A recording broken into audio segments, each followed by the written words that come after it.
제1장 가을 보름달의 약속. 어느 산골 마을에 착하고 효성이 지극한 젊은 총각 한 명이 살고 있었습니다.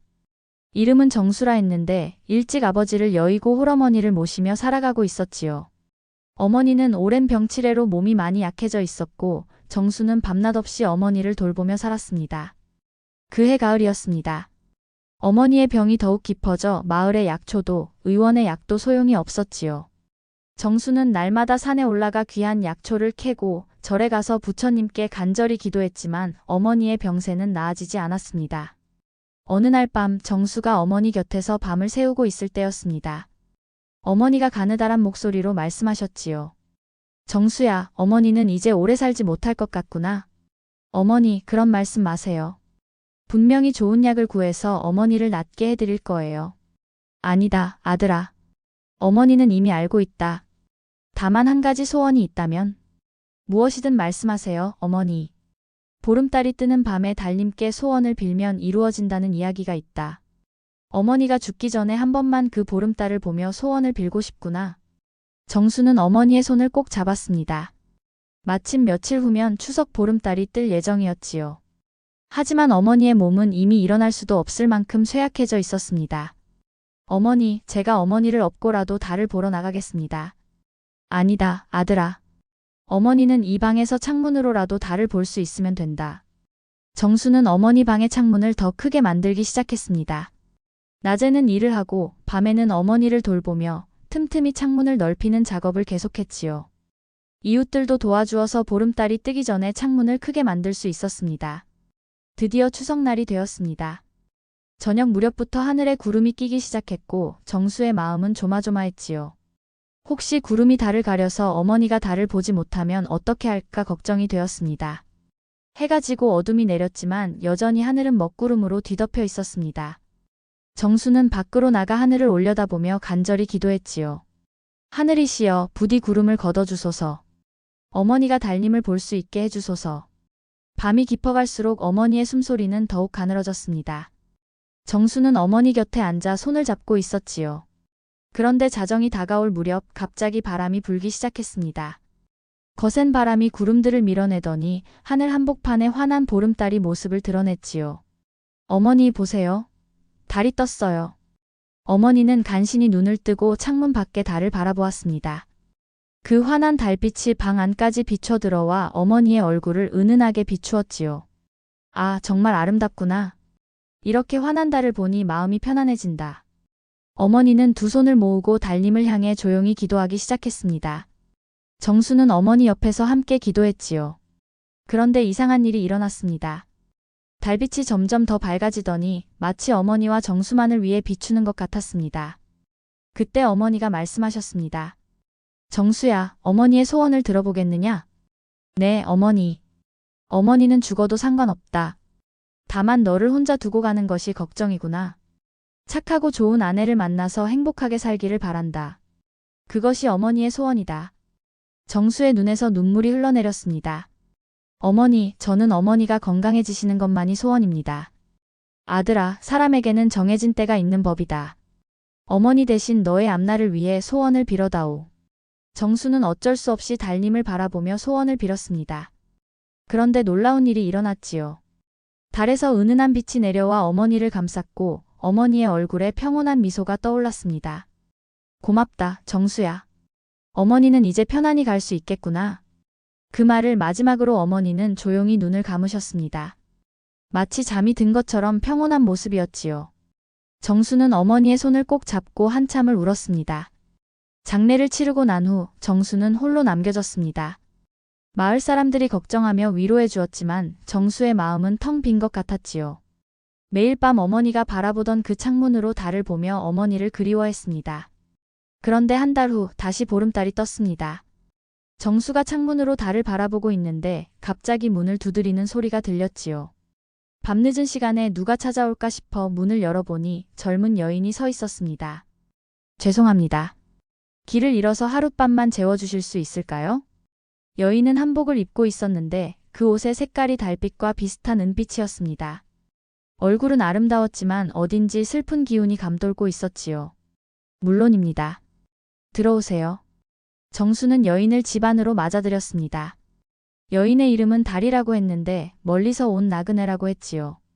이 집에는 혼자 살고 계시나요? 네, 얼마 전에 어머니를 여의었습니다. 그러시군요. 많이 외로우시겠어요. 달이는 정수의 사정을 들으며 깊이 공감했습니다. 자신도 어려서 부모를 잃고 혼자 살아왔다고 했지요. 둘은 밤늦도록 이야기를 나누었는데 서로의 처지가 비슷해서인지 마음이 통하는 것 같았습니다. 다음 날 아침 달이는 떠나려 했습니다. 많은 신세를 졌습니다. 이제 가보겠습니다. 어디로 가실 건가요? 아직 정하지 못했습니다. 그저 발길 닿는 대로 가려 합니다. 정수는 달이를 보내고 싶지 않았습니다. 하루 만에 마음이 통한 사람을 다시 만날 수 있을지 알 수 없었거든요. 혹시 괜찮으시다면 여기서 머물러 보시지 않겠습니까? 저도 혼자라 외롭고 아무래도 집안일이 서툴러서요. 달이는 잠시 망설이더니 고개를 끄덕였습니다. 그럼 잠시만 머물겠습니다. 그렇게 달이는 정수의 집에 머물게 되었습니다. 달이는 집안일을 매우 잘했고 요리도 훌륭했지요. 무엇보다 정수가 어머니를 그리워할 때면 따뜻하게 위로해 주었습니다. 며칠이 지나면서 정수와 달이는 서로에게 마음을 열기 시작했습니다. 정수는 달이와 함께 있으면 외로움이 사라지는 것을 느꼈고 달이도 정수의 착하고 성실한 마음에 감동했지요. 한 달이 지나 다시 보름달이 떴습니다. 정수와 달이는 함께 달을 바라보며 앉아 있었는데 달이가 갑자기 말했습니다. 정수 씨, 제게는 말하지 못한 비밀이 있어요. 무슨 비밀인가요? 저는 사실 달님의 사자예요. 정수는 깜짝 놀랐습니다. 달님의 사자라뇨? 당신의 어머니께서 돌아가시던 날 밤 달님께 빌었던 소원 기억하시나요? 어머니는 당신이 좋은 사람을 만나 행복하게 살기를 바라셨죠. 달님이 그 간절한 소원을 들으시고 저를 보내신 것입니다. 정수는 믿을 수가 없었습니다. 그럼 당신은? 저는 한 달에 한 번 보름달이 뜰 때만 이 세상에 머물 수 있어요. 그리고 내일 새벽이 되면 다시 달나라로 돌아가야 합니다. 정수의 마음은 무너져 내렸습니다. 이제 막 서로 사랑하게 된 사람을 잃어야 한다니요. 그럼 우리는 헤어져야 하는 건가요? 한 가지 방법이 있어요. 만약 당신이 진심으로 저를 사랑한다면 1년 동안 매월 보름달이 뜰 때마다 저를 기다려주세요.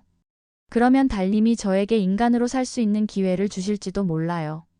물론입니다. 아무리 오래 걸려도 기다리겠습니다.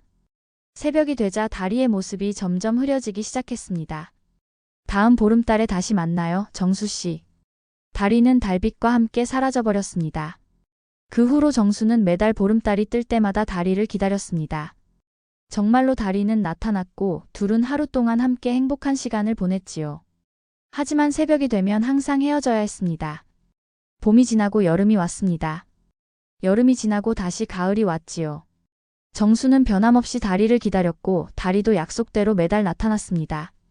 마을 사람들은 정수가 혼자 중얼거리는 것을 보고 걱정했지만 정수는 개의치 않았습니다. 마침내 1년이 다 되어가는 마지막 보름달이 떠올랐습니다. 달이가 나타났을 때 그녀의 얼굴은 어느 때보다 밝았지요.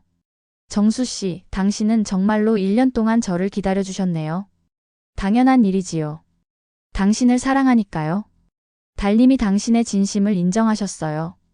이제 저는 인간이 되어 당신과 함께 살 수 있게 되었습니다. 달빛이 다리를 감쌌지만 이번에는 사라지지 않았습니다. 오히려 달빛이 다리의 몸에 스며들면서 그녀는 완전한 인간이 되었지요. 정수와 달이는 그해 겨울에 결혼했습니다.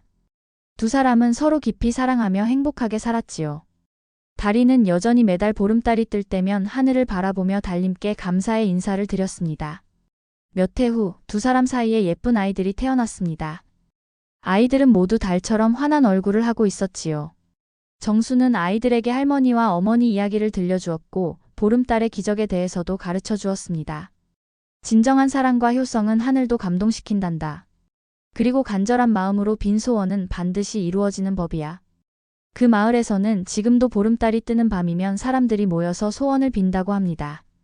특히 가을 보름달의 빈 소원은 꼭 이루어진다고 믿어지고 있지요. 그리고 달이 유난히 밝은 밤이면 사람들은 이렇게 말합니다.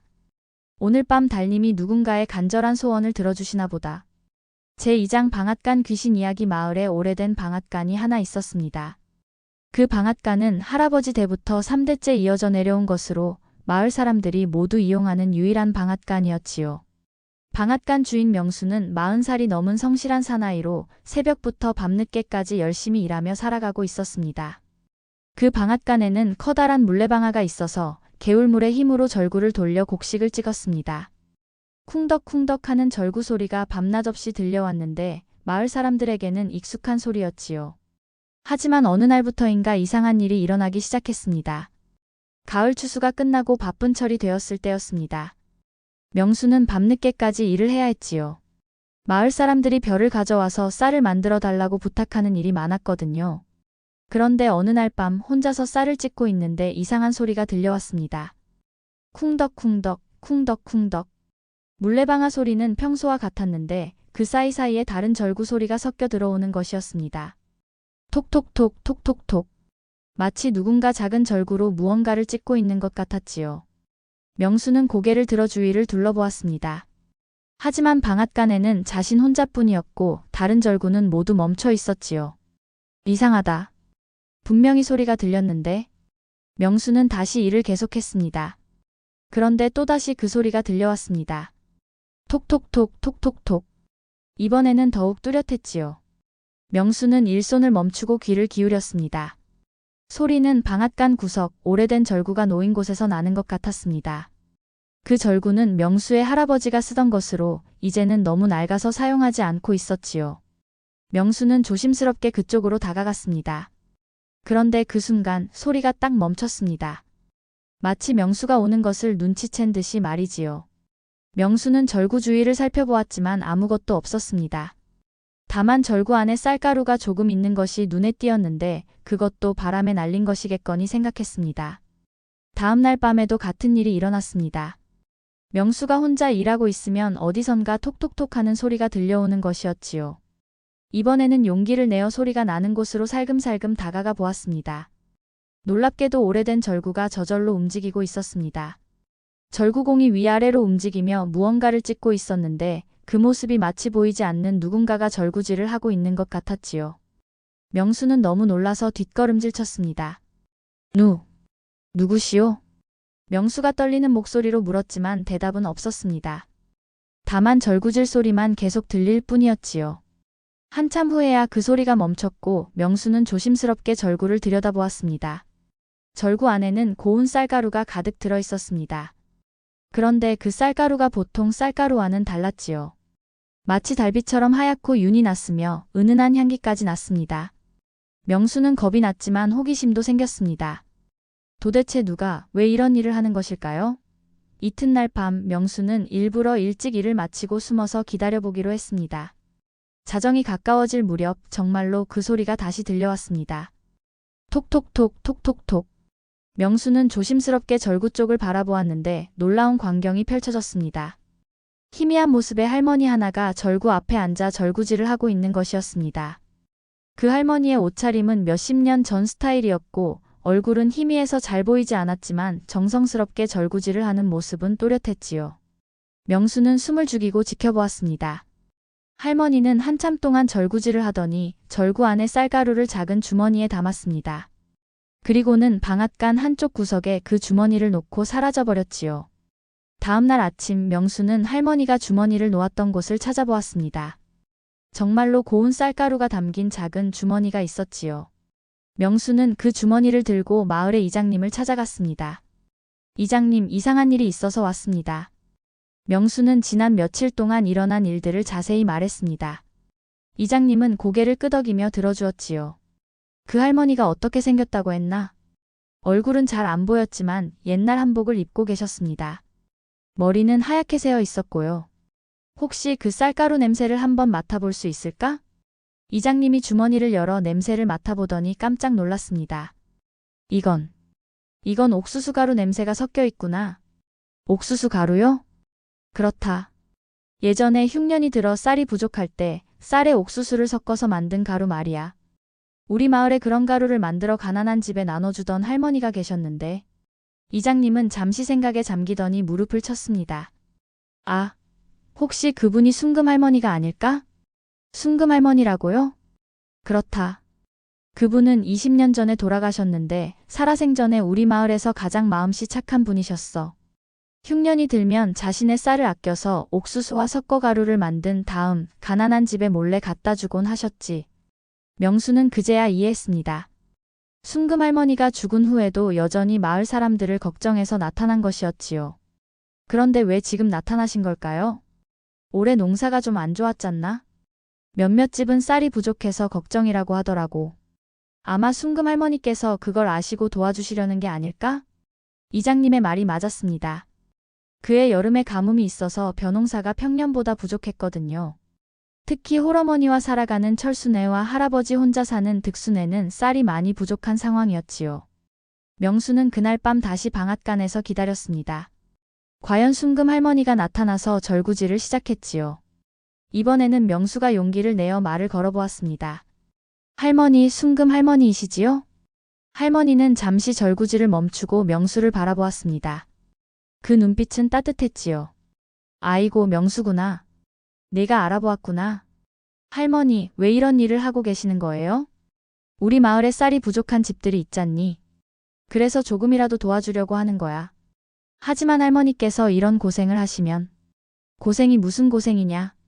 살아생전에도 이런 일을 했는데 죽어서도 할 수 있다면 기쁜 일이지. 명수는 순금 할머니의 마음에 감동했습니다. 제가 도와드릴게요, 할머니. 낮에 미리 옥수수를 갈아 놓겠습니다. 그래줄 수 있겠니? 고맙다, 명수야. 그날부터 명수와 순금 할머니는 함께 일했습니다. 명수는 낮에 옥수수를 갈아 놓고 밤에 순금 할머니가 나타나면 함께 쌀과 섞어서 고운 가루를 만들었지요. 그리고 그 가루들을 작은 주머니에 나누어 담았습니다. 며칠 후 명수는 그 가루들을 가난한 집들에 몰래 갖다 놓았습니다. 철순의 문 앞에도, 득수 할아버지 집 앞에도, 다른 어려운 집들 앞에도 말이지요. 사람들은 아침에 일어나서 쌀가루 주머니를 발견하고 깜짝 놀랐습니다. 이게 대체 누가 갖다 놓은 거지? 냄새를 맡아보니 옥수수가 섞인 것 같네. 옛날 순금 할머니가 만들어주시던 그 가루와 똑같아. 사람들은 서로 의논했지만 누가 갖다 놓았는지 알 수 없었습니다. 다만 모두들 고마워하며 그 가루로 죽을 끓여 먹었지요. 한 달 정도 지나자 마을의 어려운 집들은 모두 쌀가루를 받았습니다. 그러자 순금 할머니가 명수에게 말했습니다. 명수야, 이제 내 할 일은 다 끝난 것 같구나. 벌써 가시는 거예요, 할머니? 그래야지. 너무 오래 이승에 머물면 안 되거든. 그동안 도와줘서 고마웠다. 저야말로 할머니 덕분에 좋은 일을 할 수 있어서 기뻤습니다. 명수야, 앞으로도 마을 사람들을 잘 도와주거라. 네가 하는 일이 얼마나 소중한 일인지 아니? 네, 할머니. 약속드릴게요. 순금 할머니는 마지막으로 절구지를 한 번 더 하고 나서 사라졌습니다.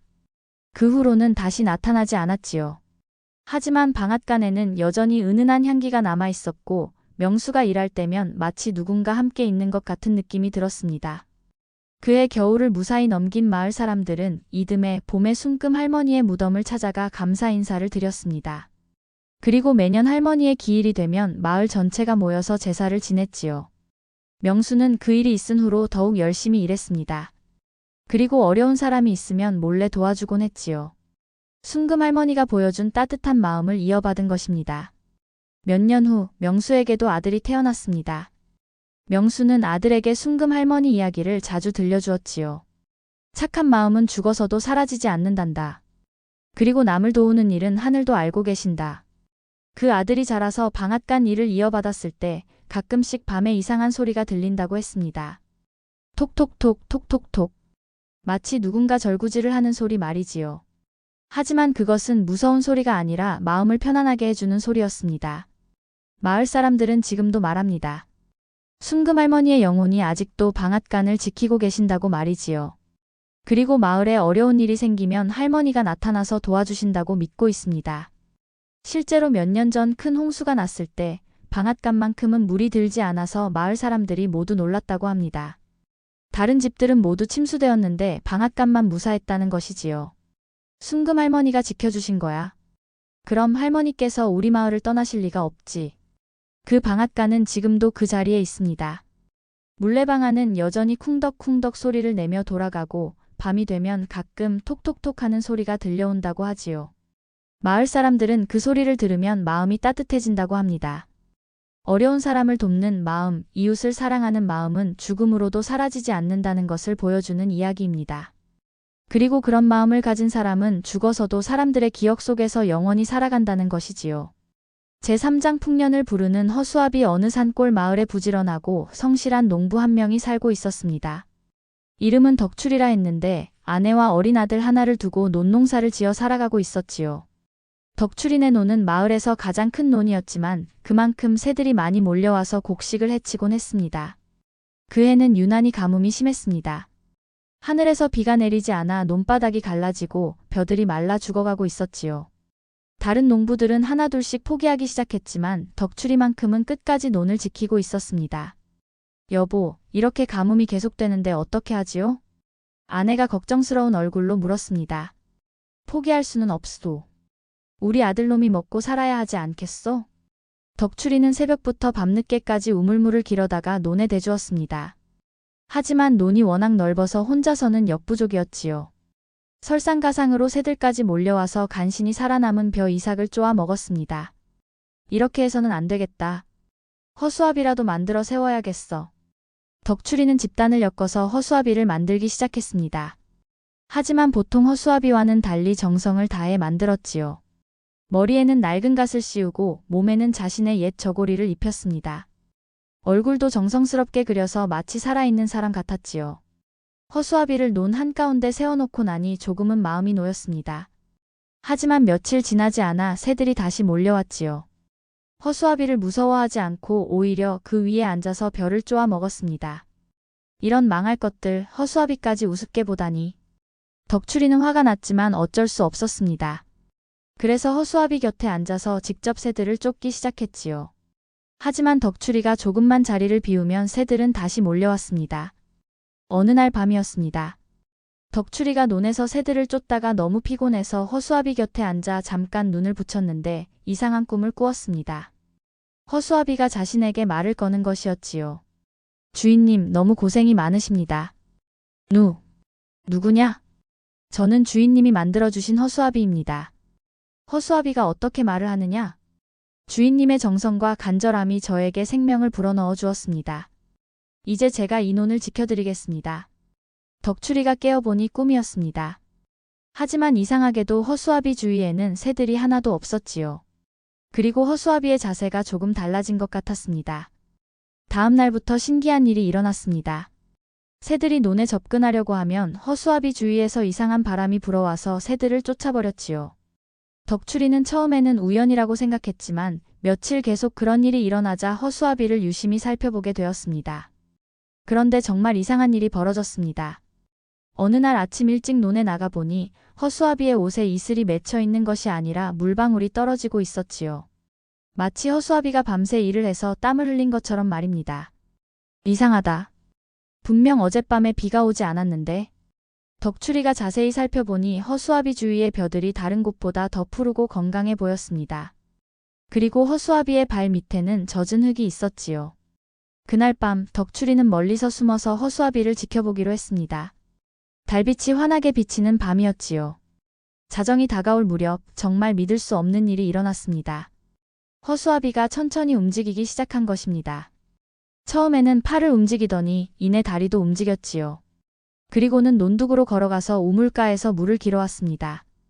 비가지로 물을 떠서는 벼 하나하나에 정성스럽게 물을 주었지요.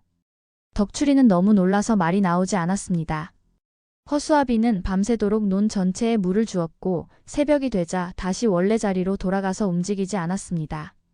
다음 날 아침 덕출이는 용기를 내어 허수아비에게 말을 걸어보았습니다. 어젯밤에 일한 게 너냐? 허수아비는 대답하지 않았습니다. 하지만 바람이 불어와서 허수아비의 고개가 살짝 끄덕이는 것 같았지요. 고맙다. 너 덕분에 우리 논이 살아나고 있어. 그날부터 덕출이는 허수아비를 더욱 소중히 여겼습니다. 비가 와서 허수아비가 젖으면 챙을 씌워주고 바람이 심하게 불면 새끼줄로 더 튼튼히 묶어주었지요. 그리고 매일 아침 허수아비에게 인사를 했습니다. 오늘도 고생 많았다. 고맙다. 신기하게도 그해 덕출이네 논만큼은 가뭄 피해를 전혀 받지 않았습니다. 다른 논들은 모두 말라 있는데 덕출이네 논만 푸르고 건강한 벼들이 자라고 있었지요. 마을 사람들이 모두 신기했습니다. 덕출이네는 어떻게 저렇게 벼가 잘 자라는 거지? 분명히 비밀이 있을 거야. 어떤 사람들은 덕출이가 어떤 비법을 숨기고 있다고 생각했습니다. 하지만 덕출이는 허수아비 이야기를 차마 할 수 없었지요. 누가 믿겠습니까? 한편 허수아비의 활동은 계속되었습니다. 밤마다 허수아비는 살아나서 논을 돌보았지요. 물을 주는 것은 물론이고 해충들을 잡아주고 잡초도 뽑아주었습니다. 때로는 논둑을 정리하기도 했지요. 어느 날 밤에는 이상한 일이 일어났습니다. 멧돼지 한 마리가 논에 침입해서 벼를 망가뜨리려 했는데 허수아비가 나서서 멧돼지를 쫓아냈던 것입니다. 덕출이는 멀리서 그 광경을 지켜보며 깜짝 놀랐지요. 허수아비는 팔을 흔들며 멧돼지 앞을 막아섰습니다. 멧돼지가 덤벼들려 하자 허수아비 주위에서 갑자기 바람이 일어나며 멧돼지를 밀어냈지요. 결국 멧돼지는 겁을 먹고 도망가 버렸습니다. 그런 일이 있은 후 마을에 이상한 소문이 퍼지기 시작했습니다. 덕출이네 논에 신기한 허수아비가 있다더라. 밤에 혼자 움직인다는 소리도 있어. 그래서 덕출이네 논만 벼가 잘 자라는 거구나.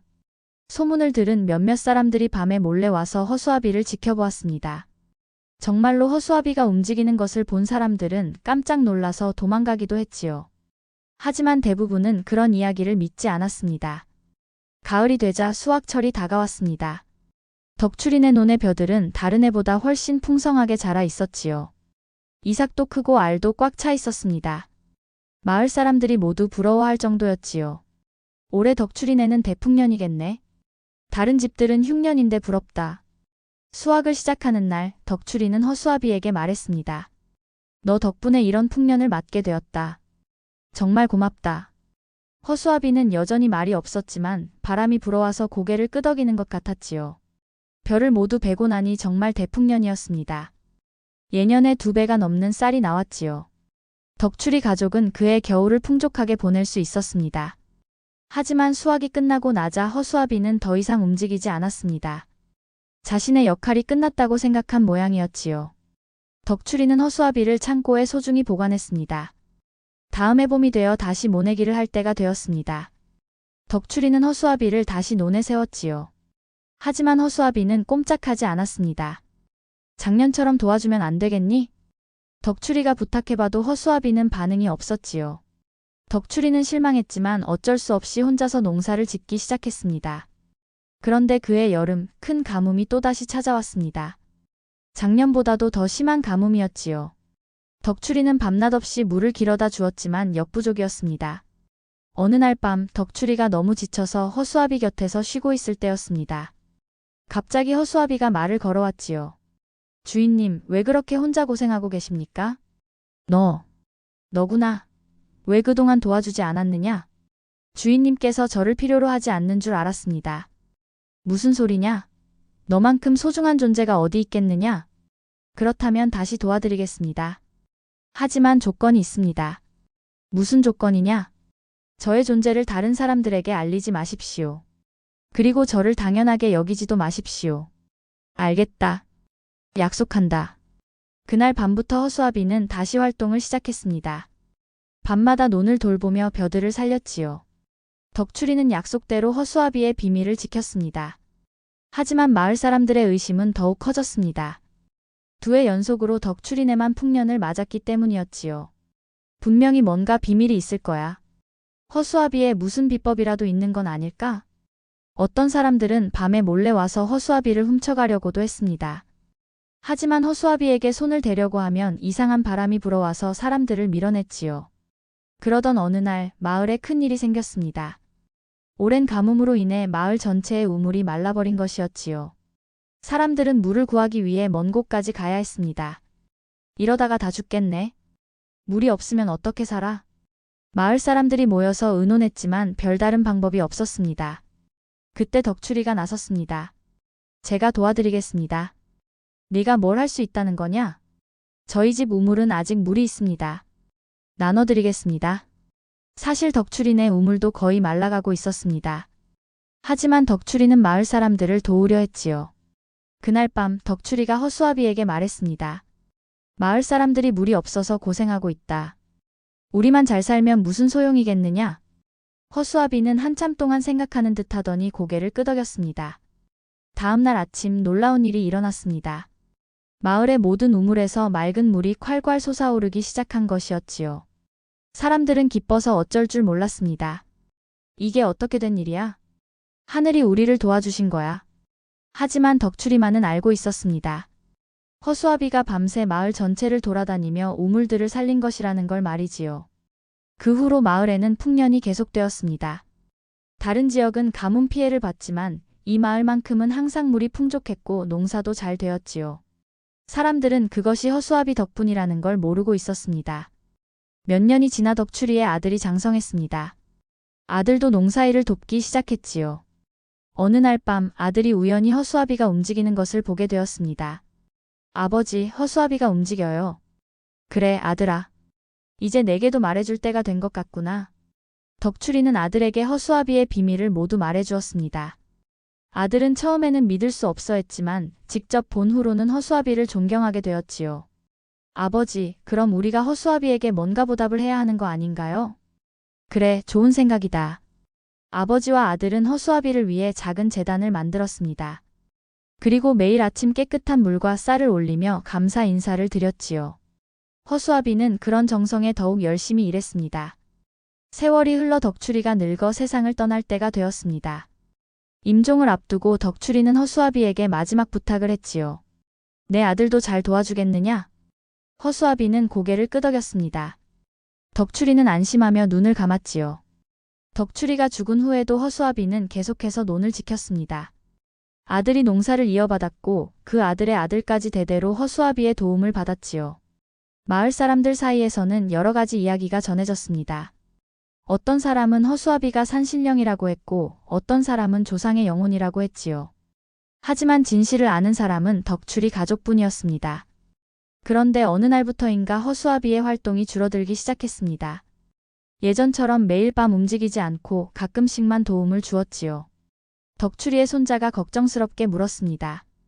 허수아비님, 어디 아프신가요? 그때 허수아비가 처음으로 긴 이야기를 했습니다. 나의 임무가 거의 끝나가고 있다. 너희 가족과 이 마을이 이제는 스스로 잘 살아갈 수 있게 되었으니까. 그럼 떠나시는 건가요? 그렇다. 하지만 걱정하지 마라. 정말 어려운 일이 생기면 언제든 돌아올 테니까. 그 말을 마지막으로 허수아비는 다시 움직이지 않았습니다. 하지만 여전히 논 한가운데 서서 마을을 지키고 있었지요. 몇십 년이 지난 후 그 지역에 큰 가뭄이 찾아왔습니다. 모든 농작물이 말라 죽어가는 위기였지요. 사람들이 절망하고 있을 때 그 허수아비가 다시 한번 움직였습니다.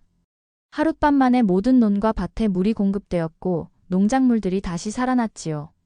사람들은 기적이라고 했지만 몇몇 사람들은 허수아비의 은혜라는 것을 알고 있었습니다. 그 허수아비는 지금도 그 자리에 서 있다고 합니다. 평소에는 조용히 서 있지만 마을에 어려운 일이 생기면 언제든 도와준다고 하지요. 그래서 그 마을 사람들은 허수아비를 마을의 수호신처럼 여기며 소중히 모시고 있습니다.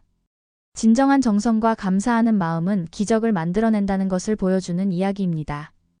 그리고 서로 도우며 살아가는 것이 얼마나 소중한지를 깨닫게 해주는 교훈이기도 하지요.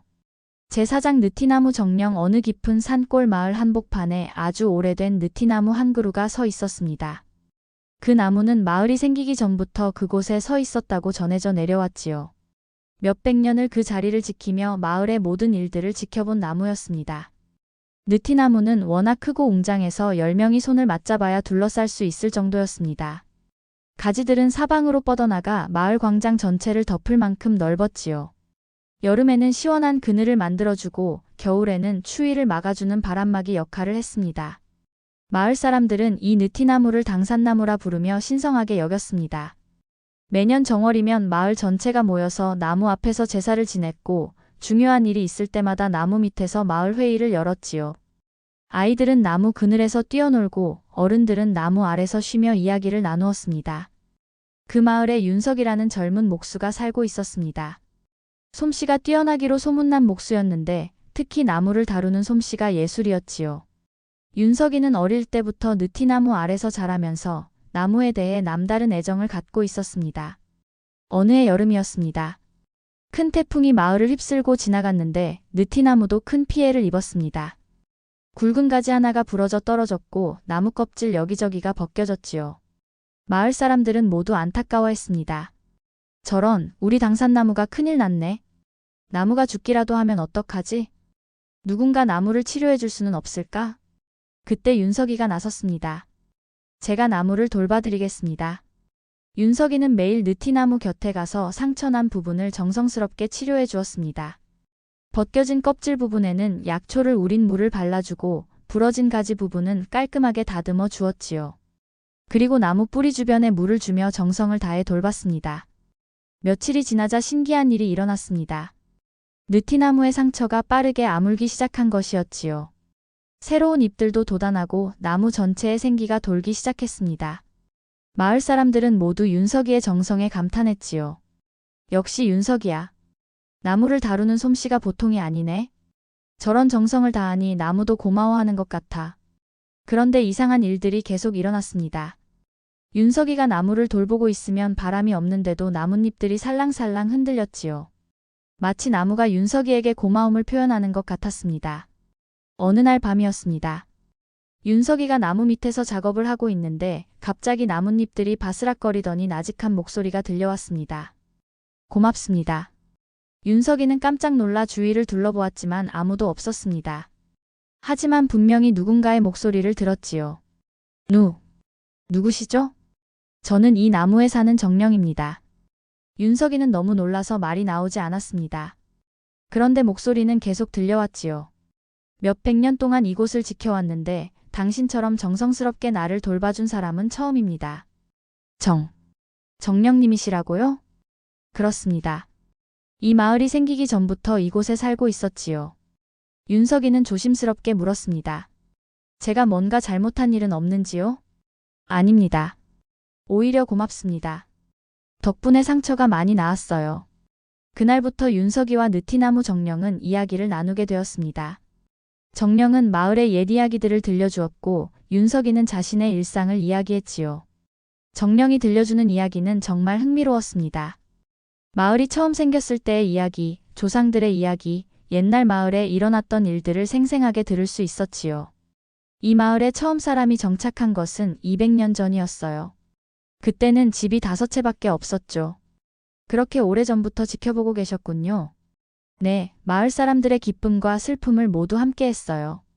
정령은 또한 자연의 이치에 대해서도 많은 것을 알려주었습니다. 언제 비가 올지, 언제 가뭄이 들지, 어떤 해에 풍년이 들지 미리 알 수 있었지요. 내년에는 큰 가뭄이 올 것 같아요. 미리 준비하는 것이 좋겠어요. 정말인가요? 그럼 마을 사람들에게 알려드려야겠네요. 하지만 윤석이는 어떻게 말해야 할지 고민이었습니다. 느티나무 정령에게 들었다고 하면 누가 믿겠습니까? 그런 윤석이의 마음을 안정령이 제안했습니다. 제가 직접 마을 사람들에게 신호를 보내드릴게요. 다음 날부터 신기한 일들이 일어나기 시작했습니다. 느티나무의 잎들이 평소보다 일찍 지기 시작한 것이었지요. 마을에 경험 많은 어른들이 이를 보고 말했습니다. 당산나무 잎이 벌써 지네? 이상하다. 옛날부터 당산나무가 이상하게 행동하면 뭔가 일이 생긴다고 했지. 혹시 가뭄이 올 징조는 아닐까? 마을 사람들은 정령의 신호를 알아차리고 미리 가뭄에 대비했습니다. 우물을 더 깊게 파고 저수지를 만들어 물을 저장했지요. 덕분에 이듬해 큰 가뭄이 왔을 때도 별 피해 없이 넘길 수 있었습니다. 그 후로 마을 사람들은 느티나무를 더욱 신성하게 여겼습니다. 나무가 마을을 지켜주고 있다고 믿게 되었지요. 그리고 윤석이는 정령과의 우정을 더욱 깊이 했습니다. 정령은 윤석이에게 나무를 다루는 특별한 방법들을 가르쳐 주었습니다. 나무의 성질을 파악하는 방법, 나무가 원하는 대로 가공하는 방법, 나무의 생명력을 살려서 작업하는 방법 등이었지요. 나무에게도 마음이 있어요. 그 마음을 이해하고 존중해야 좋은 작품이 나온다니까요. 그런 건가요? 그럼요. 나무는 살아있는 존재예요. 함부로 대하면 안 되죠. 윤석이는 정령의 가르침을 받아 더욱 훌륭한 목수가 되었습니다. 그가 만든 가구와 건축물들은 다른 목수들의 작품과는 확실히 달랐지요. 나무의 자연스러운 결을 살리고 나무가 원하는 모양대로 만들어서 더욱 아름답고 오래가는 작품들이었습니다. 소문이 퍼지면서 멀리서도 윤석이에게 일을 부탁하러 오는 사람들이 생겼습니다. 하지만 윤석이는 마을을 떠나지 않았지요. 정령과의 우정 그리고 마을에 대한 애착 때문이었습니다. 다른 곳에 가서 일하면 더 많은 돈을 벌 수 있을 텐데. 사람들이 말했지만 윤석이는 고개를 저었습니다.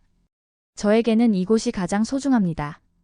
그런 윤석이를 정령도 고마워했습니다. 당신 같은 친구가 있어서 정말 기뻐요. 몇 년이 지나 윤석이에게 결혼 이야기가 나왔습니다. 옆마을의 좋은 처녀와 인연이 닿은 것이었지요. 윤석이는 정령에게 이 소식을 전했습니다. 결혼을 하게 되었습니다. 축하해요. 좋은 일이네요.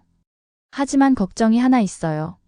제 아내가 정령님의 존재를 알면 놀라지 않을까요? 걱정하지 마세요.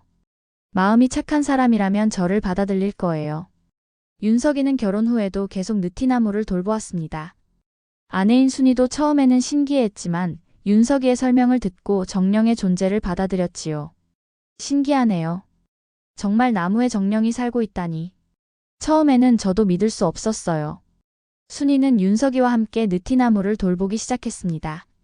꽃을 심어주고 물을 주고 나무 주변을 깨끗이 정리했지요. 정령도 순이를 좋아했습니다. 좋은 아내를 만났네요. 마음씨가 참 고운 분이에요. 시간이 흘러 윤석이와 순이 사이에 아이들이 태어났습니다. 아이들도 어릴 때부터 느티나무 아래서 자라며 정령과 친해졌지요. 정령은 아이들에게 자연의 이야기, 옛날 이야기를 들려주었습니다. 할아버지 나무, 또 이야기해주세요. 아이들은 정령을 할아버지 나무라고 불렀습니다. 정령도 아이들을 무척 사랑했지요. 옛날 옛적에 이 산에는 호랑이가 살았단다. 정말요? 무서운 호랑이요? 아니야, 착한 호랑이였어. 마을 사람들을 도와주는 호랑이였단다. 정령의 이야기는 언제 들어도 재미있었습니다. 아이들은 정령의 이야기를 들으며 상상력이 풍부해졌고 자연을 사랑하는 마음도 키웠지요. 그런데 아이들이 자라면서 마을에 변화가 일어나기 시작했습니다.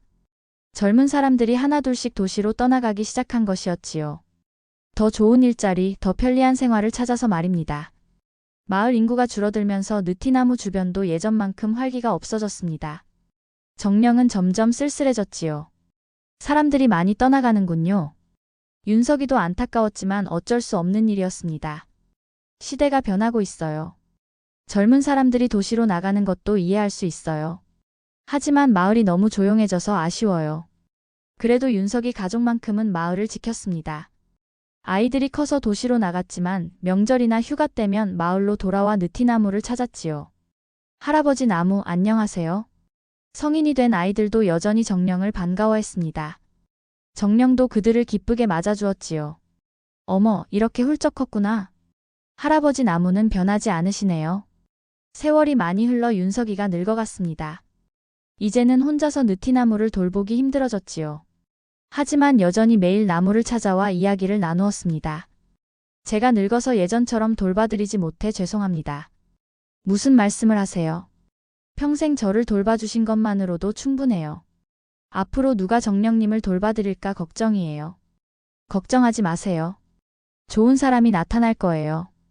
윤석이가 세상을 떠난 후 한동안 느티나무를 제대로 돌보는 사람이 없었습니다. 정령은 외로웠지만 참고 견뎠지요. 그런데 어느 날 도시에서 온 젊은 부부가 마을에 정착했습니다. 도시 생활에 지쳐서 시골로 이주한 것이었지요. 그들은 느티나무의 아름다움에 매료되어 나무 근처에 집을 지었습니다.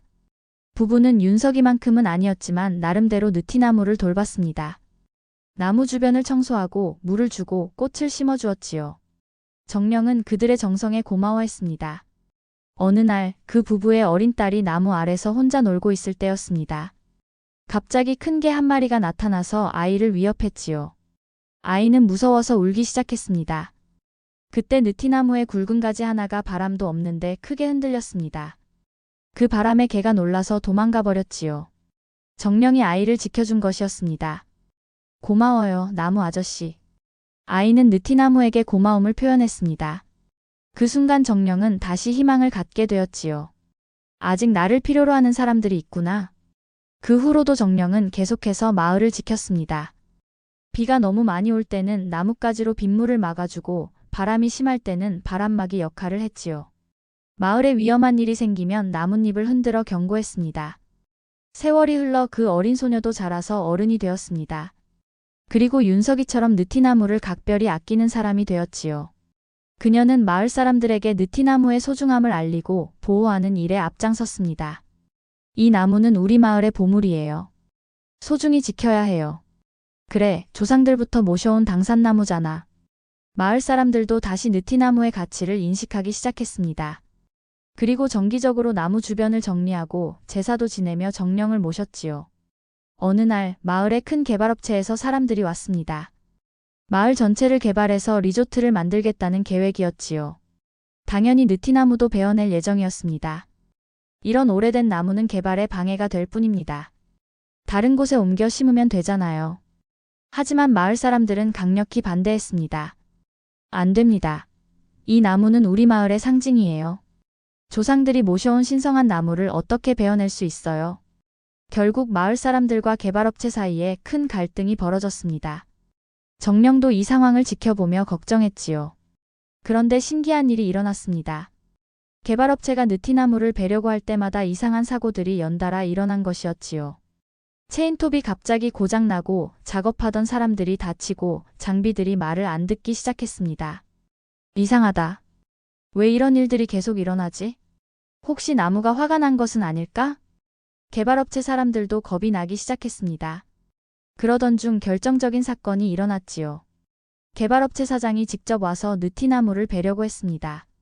그런데 나무에 톱을 대는 순간 갑자기 하늘이 어두워지더니 번개가 치기 시작했습니다. 그리고 느티나무 주변으로만 강한 바람이 불어왔지요. 사장은 너무 놀라서 도망가 버렸습니다. 그 후로 개발업체는 이 마을 개발을 포기해버렸지요. 역시 당산나무님이 지켜주신 거야. 나무에게 함부로 손대려고 하니까 벌을 받은 거지. 마을 사람들은 모두 정령의 힘이라고 믿었습니다. 그리고 더욱 느티나무를 소중히 여기게 되었지요. 그 일이 있은 후 마을에는 새로운 변화가 일어났습니다. 느티나무와 관련된 이야기들이 알려지면서 관광객들이 찾아오기 시작한 것이었지요. 신기한 나무가 있다더라. 소원을 빌면 이루어진다고 해. 몇백 년 된 당산나무래. 관광객들이 늘어나면서 마을 경제도 살아났습니다. 마을 사람들은 민박을 하고 특산물을 팔고 가이드 역할을 하며 수입을 얻었지요. 하지만 관광객이 너무 많아지자 새로운 문제가 생겼습니다. 일부 사람들이 나무를 함부로 대하거나 가지를 꺾어가려고 하는 것이었지요. 그럴 때마다 정령은 바람을 일으키거나 나뭇잎을 떨어뜨려서 경고했습니다. 대부분의 사람들은 신기해하며 나무를 존중했지만 가끔 말을 안 듣는 사람들도 있었지요. 마을 사람들은 느티나무를 보호하기 위해 울타리를 치고 안내판을 세웠습니다. 그리고 정령의 이야기를 관광객들에게 들려주며 나무의 소중함을 알렸지요. 이 나무에는 정령이 살고 있어요. 함부로 대하면 안 됩니다. 정말 신기한 나무네요. 네, 우리 마을을 몇백 년 동안 지켜온 수호신이에요. 세월이 또 흘러 현재에 이르렀습니다. 느티나무는 여전히 마을 한복판에 우뚝 서서 모든 것을 지켜보고 있습니다. 정령도 건재해서 마을을 돌보고 있지요. 요즘에는 어린 학생들이 견학을 와서 정령의 이야기를 듣고 갑니다. 정령은 그 아이들을 보며 희망을 느끼지요. 저 아이들이 자연을 사랑하는 마음을 갖게 되겠구나. 느티나무 정령의 이야기는 아직도 계속되고 있습니다. 자연과 인간이 함께 살아가는 아름다운 이야기, 서로를 존중하고 보호하는 따뜻한 이야기로 말이지요. 마을 사람들은 지금도 정령에게 말합니다. 앞으로도 우리 마을을 지켜주세요. 그러면 나뭇잎들이 바스락거리며 대답하는 것 같습니다. 네, 언제까지나 여러분과 함께 하겠습니다. 이것이 바로 느티나무 정령의 이야기입니다. 자연을 사랑하고 보호하는 마음, 그리고 조상들이 남겨준 소중한 것들을 지켜나가는 것이 얼마나 중요한지를 알려주는 교훈적인 이야기지요. 제5장 마당쇠와 도깨비의 내기. 어느 큰 부잣집에 마당쇠라는 사내가 일하고 있었습니다.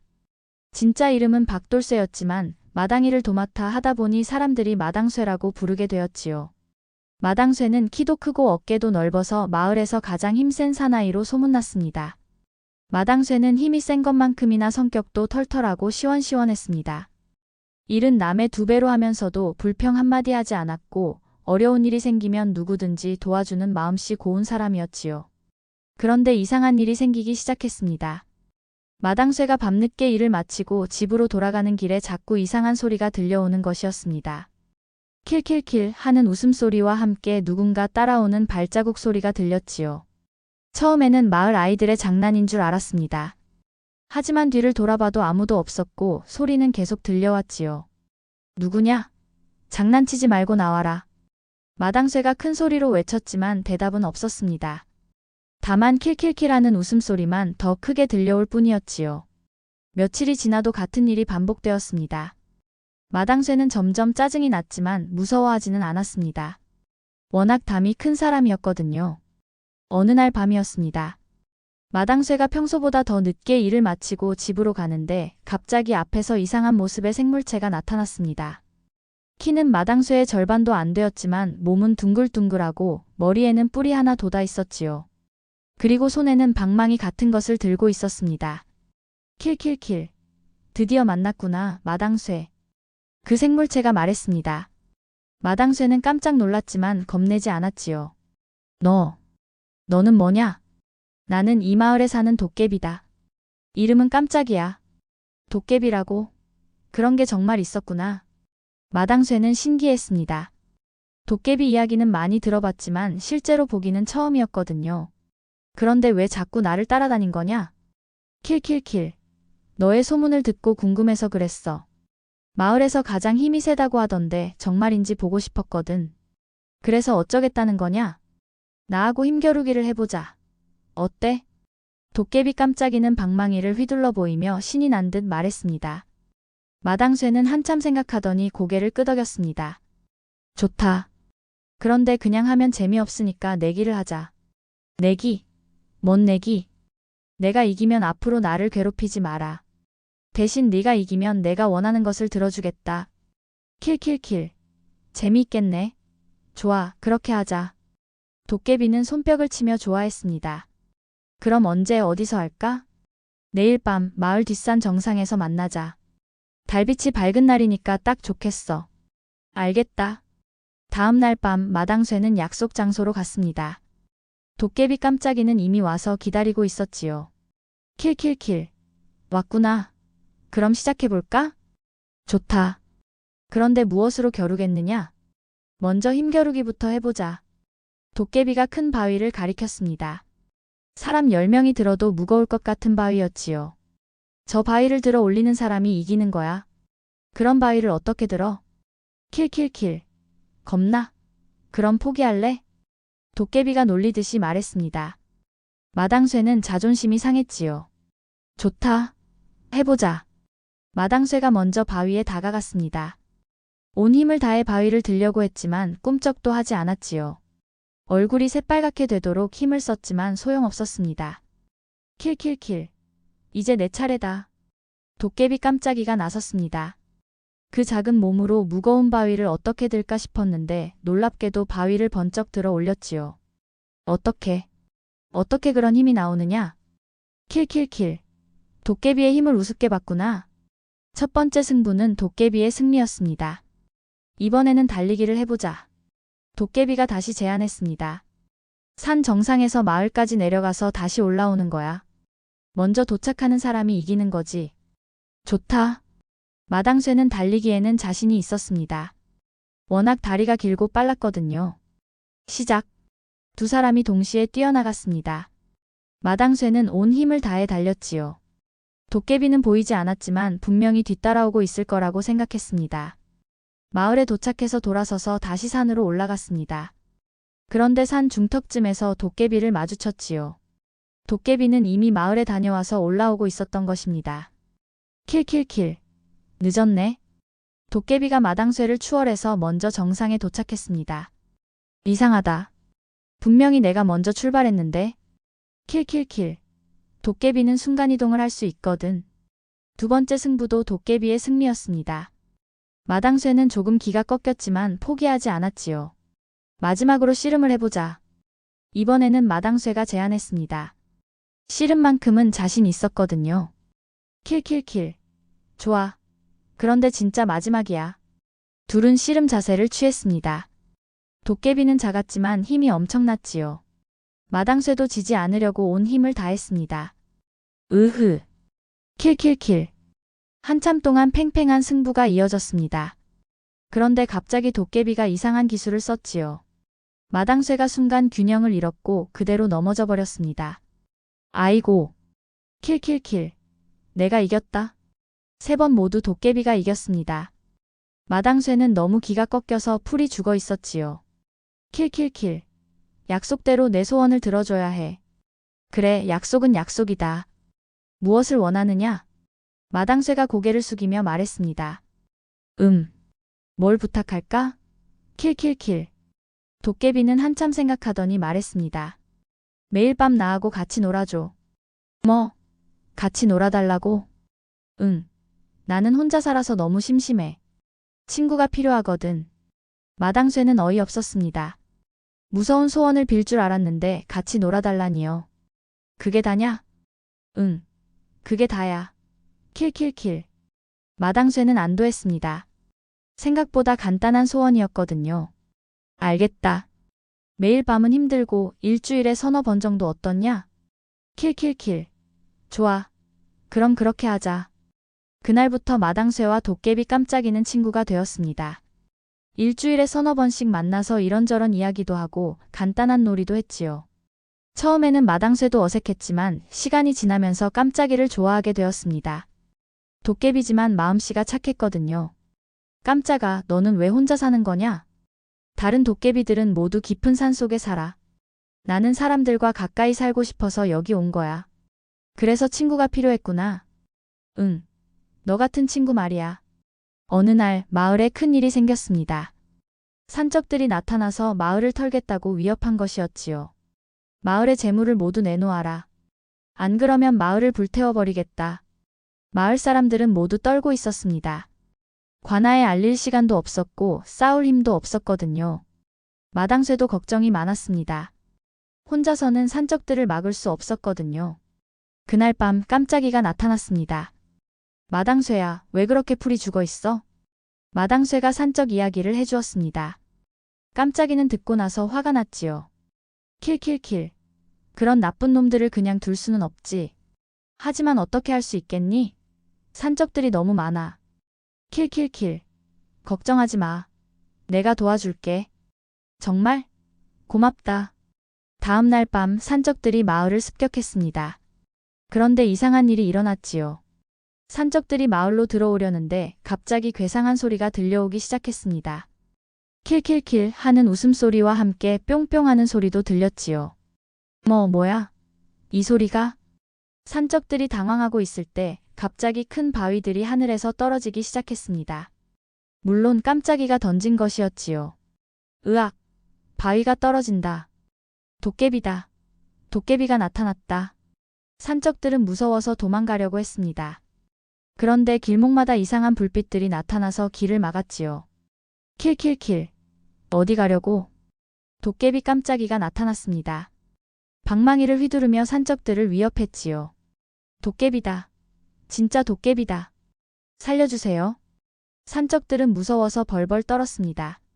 그때 마당쇠가 나타났지요. 너희들 다시는 이 마을에 오지 마라. 마당쇠의 크고 우렁찬 목소리가 밤하늘에 울려 퍼졌습니다. 도깨비와 힘센 사나이가 함께 나타나니 산적들은 완전히 기가 죽었지요. 죄송합니다. 다시는 오지 않겠습니다. 산적들은 꼬리를 내리고 도망가 버렸습니다. 킬킬킬. 우리가 이겼다. 깜짝이가 기뻐서 뛰어다녔습니다. 마당쇠도 고마웠지요. 고맙다, 깜짝아. 너 덕분에 마을을 구했어. 킬킬킬. 친구니까 당연한 거지. 다음 날 마을 사람들은 마당쇠를 영웅처럼 대했습니다. 하지만 마당쇠는 혼자 한 일이 아니라며 겸손해했지요. 물론 도깨비 이야기는 하지 않았습니다. 그 후로 마당쇠와 깜짝이의 우정은 더욱 깊어졌습니다. 둘은 정말 좋은 친구가 되었지요. 어느 날 깜짝이가 슬픈 표정으로 나타났습니다. 마당쇠야, 나 이제 떠나야 할 것 같아. 왜? 갑자기 왜? 다른 도깨비들이 나를 찾고 있어. 너무 오랫동안 사람들과 어울렸다고 화가 났거든. 그럼 어떻게 되는 거야? 깊은 산속으로 들어가서 다시는 사람들과 만나지 말라고 해. 마당쇠는 매우 슬펐습니다. 이제 막 친해진 친구와 헤어져야 한다니요. 언제 떠나야 하는데? 내일 밤. 킬킬킬. 아니, 이제는 웃을 기분도 아니야. 그날 밤이 둘의 마지막 밤이었습니다. 마당쇠와 깜짝이는 밤새도록 이야기를 나누었지요. 깜짝아, 너랑 친구가 되어서 정말 좋았어. 나도야. 처음으로 사람 친구를 사귀었는걸? 가끔 생각날 거야. 나도. 그런데 마당쇠야, 마지막으로 부탁이 하나 있어. 무엇이든 말해봐. 나를 완전히 이길 수 있는 방법을 알려줄게. 나중에 다른 도깨비들이 너를 괴롭히면 써봐. 깜짝이가 마당쇠의 귀에 무언가를 속삭였습니다. 정말? 그런 방법이 있었어? 응. 하지만 나한테는 절대 쓰지 마. 약속해. 물론이지. 고마워, 깜짝아. 새벽이 되자 깜짝이는 정말로 떠나갔습니다. 마지막 인사도 제대로 하지 못한 채 말이지요. 킬킬킬. 잘 지내, 마당쇠야. 깜짝이의 목소리가 바람에 실려 들려오더니 사라져버렸습니다. 그 후로 마당쇠는 깜짝이를 다시 보지 못했습니다. 하지만 가끔 밤에 혼자 있으면 킬킬킬하는 웃음소리가 들리는 것 같았지요. 아마 깜짝이가 멀리서 인사하는 것이 아닐까 싶었습니다. 몇 년이 지난 어느 날 정말로 다른 도깨비가 나타났습니다. 깜짝이보다 훨씬 크고 무서운 도깨비였지요. 네가 우리 깜짝이를 홀린 인간이냐? 홀렸다니요? 우리는 그냥 친구였을 뿐인데요. 말대꾸하지 마라. 벌을 받아라. 그 도깨비가 마당쇠를 해치려고 했습니다. 그때 마당쇠는 깜짝이가 가르쳐준 방법을 떠올렸지요. 도깨비야, 내가 너를 이길 수 있는 방법을 안다. 뭐? 감히 나를 이기겠다고? 그럼 내기를 해보자. 내가 이기면 나를 괴롭히지 마라. 킬킬킬. 재미있겠네. 좋다. 그 도깨비도 내기를 좋아했습니다. 무엇으로 겨루겠느냐? 수수께끼를 내보자. 서로 문제를 내서 맞히지 못하는 사람이 지는 거야. 좋다. 먼저 도깨비가 어려운 수수께끼를 냈습니다. 하지만 마당쇠는 깜짝이에게 미리 들었던 답을 말했지요. 이번에는 마당쇠 차례였습니다. 깜짝이가 가르쳐준 특별한 수수께끼를 냈습니다. 손님은 많은데 주인은 없고 문은 많은데 들어갈 곳은 없다. 이게 뭐냐? 도깨비는 아무리 생각해도 답을 맞히지 못했습니다. 모르겠다. 답이 뭐냐? 대나무야. 대나무는 마디가 많아서 손님 같지만 속이 비어있고 구멍은 많지만 들어갈 수는 없지. 아, 그런 뜻이었구나.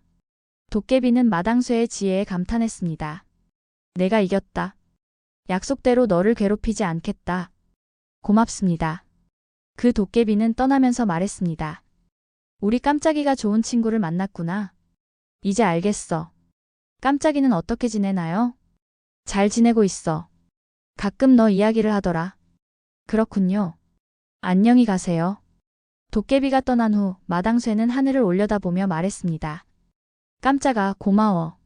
네가 가르쳐준 덕분에 잘 해결했어. 그러자 어디선가 킬킬킬 하는 익숙한 웃음소리가 들려오는 것 같았습니다. 세월이 흘러 마당쇠가 늙어갔을 때 어느 날 밤 깜짝이가 다시 나타났습니다. 하지만 예전과는 조금 달랐지요. 더 성숙해 보이고 차분해져 있었습니다. 마당쇠야, 오랜만이야. 깜짝이구나. 정말 오랜만이네. 이제 나도 도깨비들 사이에서 인정받게 되었어. 내 덕분이야. 무슨 소리야? 너와의 우정을 통해 많은 것을 배웠거든. 다른 도깨비들도 그걸 인정해줬어. 다행이네. 그럼 이제 자유롭게 다닐 수 있는 거야? 응. 그리고 킬킬킬. 깜짝이가 다시 예전의 밝은 웃음을 지었습니다. 너무 좋다. 이제 다시 친구할 수 있겠네. 킬킬킬. 물론이지. 그 후로 마당쇠와 깜짝이는 다시 친구가 되어 함께 시간을 보냈습니다. 마당쇠가 늙어서 몸이 불편해지자 깜짝이가 도와주기도 했지요. 마당쇠가 세상을 떠날 때 깜짝이가 곁에 있어 주었습니다. 마당쇠야, 고마웠어. 너 같은 친구를 만날 수 있어서 정말 행복했어. 나도야, 깜짝아. 너 덕분에 재미있게 살았어. 마당쇠가 눈을 감은 후에도 깜짝이는 한동안 그 마을에 머물렀습니다. 마당쇠를 그리워하며 말이지요. 그 마을 사람들은 지금도 이런 이야기를 전해줍니다. 진정한 우정은 사람과 사람 사이에만 있는 것이 아니라 마음이 통하는 모든 존재들 사이에 생길 수 있다고 말이지요. 그리고 가끔 밤에 킬킬킬하는 웃음소리가 들리면 사람들은 이렇게 말합니다. 아, 깜짝이가 마당쇠를 만나러 왔나 보다. 마당쇠와 도깨비의 우정 이야기는 이렇게 전해져 내려오고 있습니다. 서로 다른 모습이어도 진실한 마음으로 대하면 좋은 친구가 될 수 있다는 아름다운 교훈을 담고 있는 이야기지요.